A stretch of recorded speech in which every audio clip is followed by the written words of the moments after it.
Hello everyone. In this session we are going to cover UI policy. So in our previous session we have covered scripting overview, syntax editor, client scripts, and in this session we are going to cover UI policy. So we will go through the UI policy overview. What is UI policy? When it trigger, execute, and what are the good practices? And we will go to the ServiceNow tool to have a look on some of the practical exercises. Okay, so let's understand little theoretical first. What is UI policy? So in ServiceNow, when we are making some change to the field, and if we want to control the visibility, if we want to show or hide the field, if we want to make them read only or editable, or if we want to make it mandatory, ServiceNow provides UI policy, and UI policy does also have to write the scripting part as well. So if we want to write the advanced logic, we can write the script. Otherwise, we should not actually write the script. We should avoid it. In case we have the simple requirement to show or hide field based on some conditions, if we want to make read only or mandatory, we should use the existing configurations. We only need to put certain conditions which may enable us to achieve all these form level behavior. Now, based on the conditions, only the UI policy get triggered. In UI policy script, we can use the client side objects, what we discussed in our last session. So G form, that is the glide form, glide user, and glide scratchpad. So glide form is basically to manipulate the forms at the field there. If you want any user specific data like user email ID, user name, or any information which is in user profile, then we can fetch that particular user in using G underscore user, like G underscore user dot has role. If you want to fetch the department layer, all this information we can extract from G underscore user. Any specific form field values if you want to get or set, G underscore form can be used. G underscore scratchpad we use to retrieve the server side data. Okay, and we can pass to the client side. So let's say while we load the form, if we want to extract what exact data we have on the existing form for any of the field, before even it's loaded, we need to set this G scratchpad in display vision so we can get it and we can use it in our client scripts. Okay, some of the good practices. Before we go to the practical, let's have a look. So we should minimize the number of UI policies. Okay, so that reduce the form load time and improve the performance. We need to use the short description of UI policy to ensure if we have a look on the UI policy later, we should be able to understand. Include the description part always. Disable the onload option. If the UI policy doesn't need to run on the form load, we always need to disable this part. Prefer the conditional builder rather than scripting. Okay, and always comment your scripts properly so that in future developers can read out and understand what exactly is written, why that UI policy is written here. Now let's go through the ServiceNow and let's have a look on UI policy. To get the UI policy, go to all, write UI policy. You would be able to see two things here: catalog UI policy and under system UI policies. We will also understand the catalog UI policy and catalog client script in our next session. But this session is basically we are using UI policy under system UI. So this is the page which gets open where you can see the short description. So our UI policy should be descriptive enough, like people should be able to understand it. So if I search the incident table, you can say field set to mandatory for all state, set caller field mandatory state to new records. So such descriptive short description we should always keep to ensure the developers can understand. If they have any issues, they can troubleshoot. We can put some of the conditions. We will understand when we create a new policy here. And there is a checkbox called onload. So if this is not required to run on onload, always make it false. Okay. Now let's go through and create a new UI policy. So we can create some of the practicals here. Let's go through the second one. So we will make category and subcategory field read only when a state is resolved or closed. Okay. So let's go through it and then click on new. Okay. Alright. So let's understand. Whenever we want to create a new policy, first we need to select the table on which we are basically writing this particular policy. For now we are writing an incident.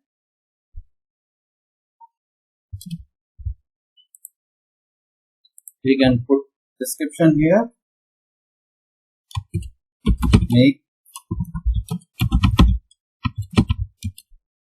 Make category subcategory read only on resolved or closed state. Now let's understand when to apply. So we have multiple conditions here, right? When we say state should be specific resolved and closed, let's select that particular condition. So state is one of resolved and closed. That's the condition we wanted. This is a global policy. That means this is not applied to any specific view. So if we want to apply to any specific view like ESS or any other, we need to put it here. Okay. And if we want this policy to load when the form is loading. So let's say we already have a form, incident form, which is already in resolved state. So if we want whenever the form load, if it's even having the resolved and closed state, it should always show the category and subcategory read only. Then we need to give this enable. Otherwise, we can make it false. Reverse if false. So that means if it's not resolved or closed, it will not be marked as read only. Okay. And if you want to extend the specified table inheriting to UI policy, we can mark this.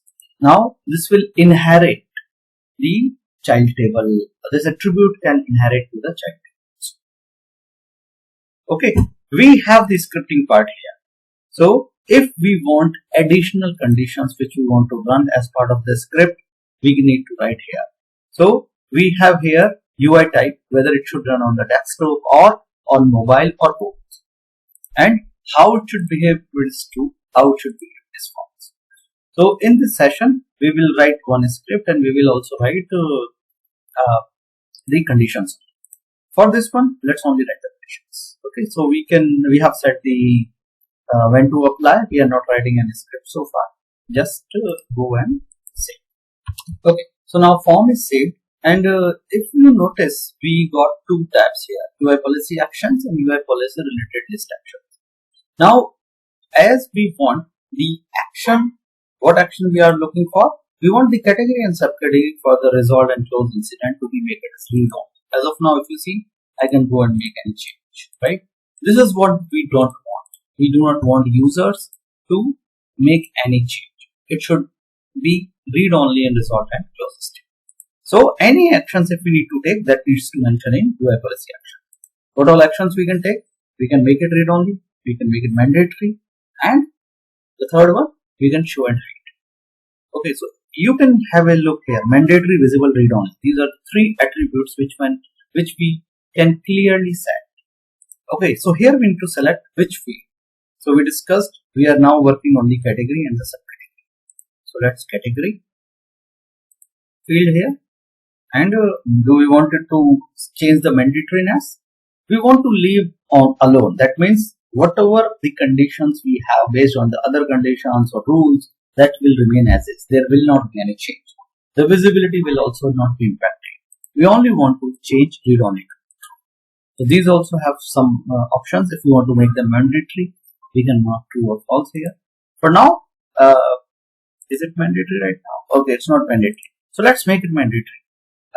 Let's make it read only for now. Okay, and if we do this, clear the value field. That means if there are previous values, set the field to an empty or none in case of the choices. If it's choice, we can set it to none. Whatever user select, it can go to none. For now, we only want it read only, so just make it read only and submit. So this part we have done for category. Same thing we are going to do for subcategory. So we can see here one is added, add the new one.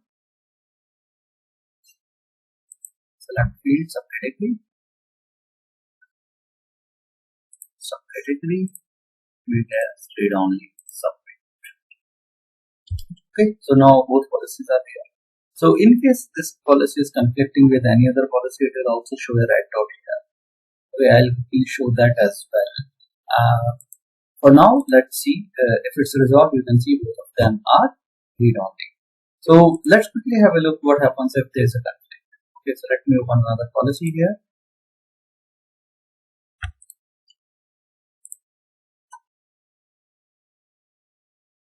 And I'll include this particular field in this particular list, so that in case it should show actually a conflict like this. Okay, so let's type category here, category, and make it this.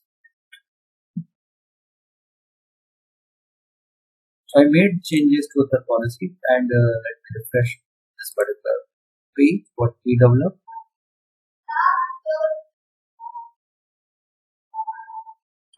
So you can see system start showing the red. Now there is one more option. So if you go to the list view, right? I'm not sure if you noticed earlier, there was one field called order. So if we have multiple policies, then those will execute based on the order which is defined. So we have order here. If we have two policies on the same field, whatever the order is defined, it will be taken into consideration. Lower the order would be preferred first for the execution.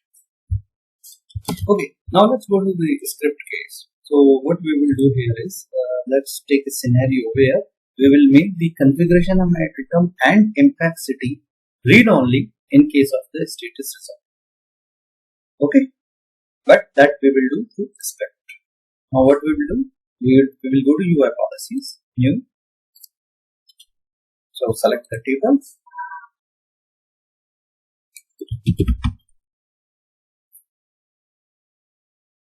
Incident XCI and impact city read only.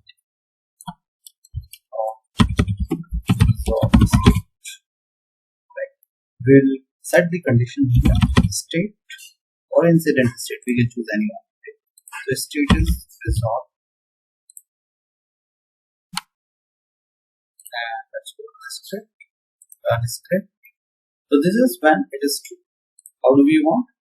We want CMDB CI to true as well as g_form. Okay, so let's quickly have a look on all functions here.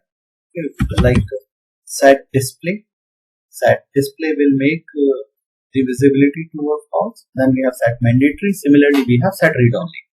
Okay, so for now our requirement is make it read only.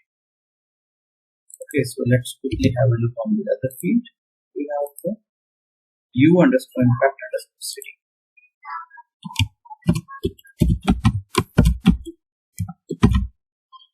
Okay, please also ensure you document it well, why we are doing and other stuff. So out of box there is one macro. If you write doc, it will also show this one, and it will give you like the basic headings, and here you can write description of what this particular script does, what are the parameters in case it returns anything, and the purpose of this particular script. Please ensure as a good practice you always follow the proper commands. For now our requirement is the CMDB CI and impact city make them read only when it's in resolved state. So condition we have put here and the actions we have put here. Okay, now I can do and save it.